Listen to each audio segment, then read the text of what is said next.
যাদের মাধ্যমে আমরা স্বাধীন হয়েছি, জুলাই যোদ্ধাদের ওপরে হামলা, এটা দেশের 18 কোটি মানুষের ওপরে হামলা।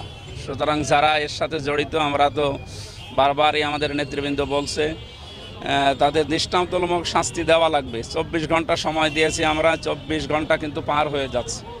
এরপরেও যদি তাদের শাস্তির ব্যবস্থা না করা হয়, আমরা ধরে নেব যারা দায়িত্বে আছে জেলার গোপালগঞ্জের, তারা এর সাথে জড়িত আছে।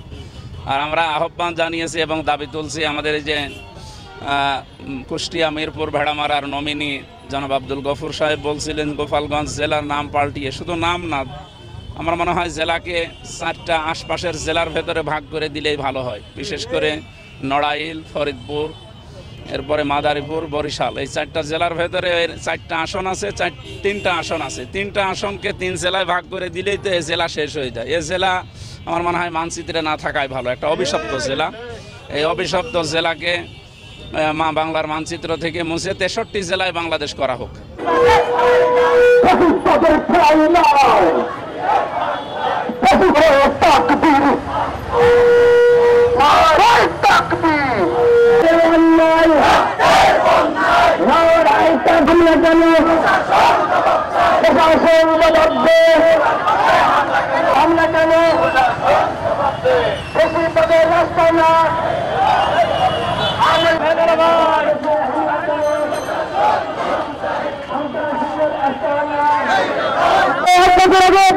এই বাংলাদেশ স্বাধীন করেছে, সেই মাধ্যমে তারা এই সরকারকে ফেলে দিলে তাদের নেতৃত্বে দেখে আনবে।